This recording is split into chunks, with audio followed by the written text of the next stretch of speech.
Hai kawan, jumpa lagi di Kulik Bareng. Nah, kali ini seperti biasa kita mau bahas sebuah buku.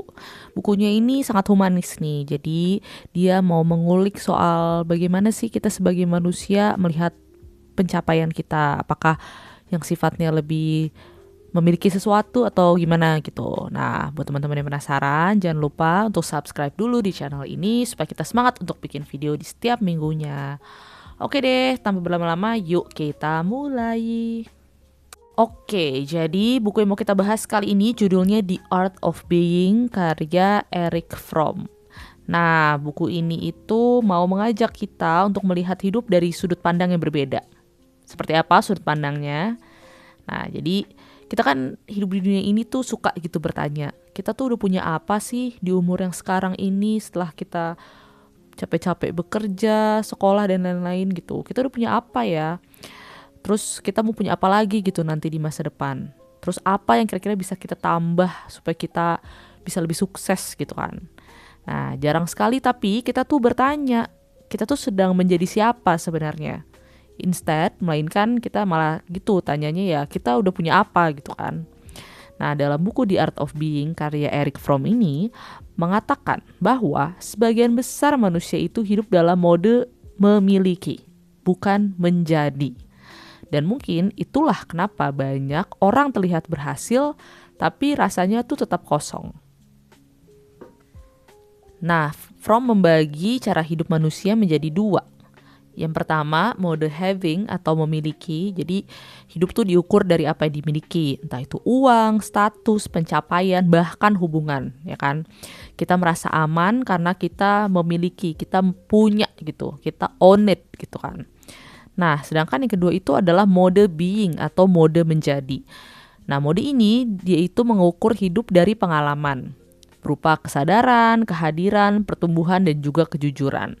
Di sini kita tidak berusaha untuk mengumpulkan banyak-banyakan apa yang kita miliki, tapi kita berusaha untuk benar-benar hidup, untuk benar-benar sadar, hadir, dan bertumbuh.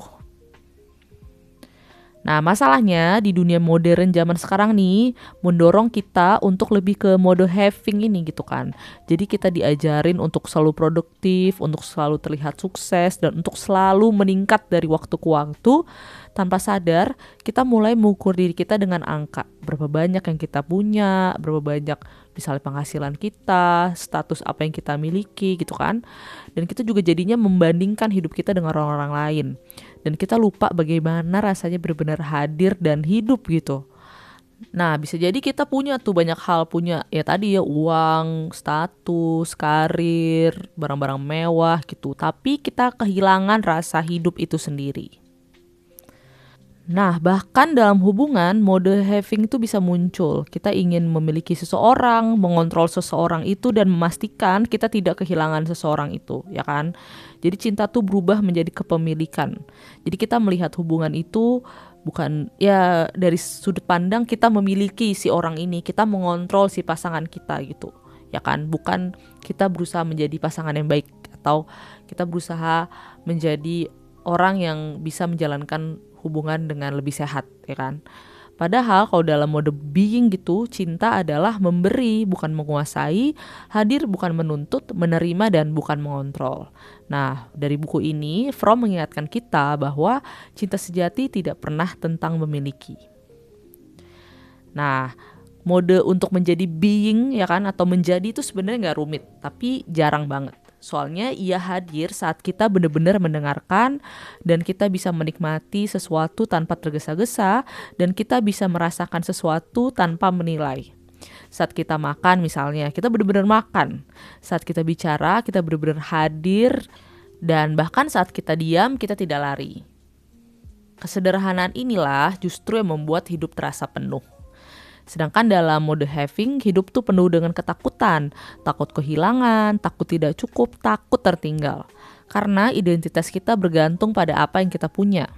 Sedangkan dalam mode being, kita tuh rasanya lebih ringan sebenarnya. Karena kita gak bergantung pada kepemilikan. Karena kita hidup dari dalam. Dan disitulah kebebasan mulai terasa. Nah, gimana sih caranya kita bisa memulai mode being ini ya kan dalam hidup kita?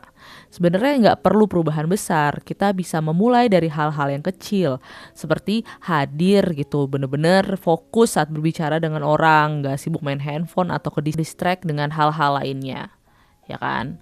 Nah, yang kedua, kita juga nggak selalu mengejar sesuatu, entah itu harta, karir, pengen punya apa, pengen punya ini, itu, dan lain-lain. Dan yang ketiga, kita bisa memberi tanpa mengharapkan balasan. Ya, misalnya kita punya sahabat atau teman-teman baik kita yang lagi misal ulang tahun, ya udah kita kasih aja kado kalau kita bener-bener pengen memberi gitu kan. Tapi ya kalau nanti tahun depan pas kita ulang tahun mereka nggak kasih kado, ya udah nggak apa-apa juga gitu. Jadi kita memberi tanpa mengharapkan adanya balasan itu sendiri. Nah, yang keempat itu jujur pada apa yang dirasakan. Nah, pelan-pelan hidup tuh bisa berubah, bukan karena apa yang kita tambah, tapi karena apa yang kita sadari. Nah, mungkin hidup bukan tentang seberapa banyak yang kita miliki, tapi tentang seberapa dalam kita hadir dan benar-benar hidup. Eric Fromm tidak meminta kita meninggalkan dunia. Ia hanya mengingatkan kita jangan sampai kita terlalu sibuk memiliki sampai lupa untuk menjadi. Karena pada akhirnya yang kita bawa bukan apa yang kita punya, tapi siapa kita saat menjalani semuanya. Nah, itu tadi teman-teman buku The Art of Being karya Eric Fromm. Mudah-mudahan bermanfaat buat teman-teman semua. Dan jangan lupa untuk selalu support channel ini dengan subscribe, komen, like, dan share sebanyak-banyaknya ke teman-teman yang kita sayangi. Oke? Dan terakhir jangan lupa untuk selalu stay kind, content, and healthy. Bye!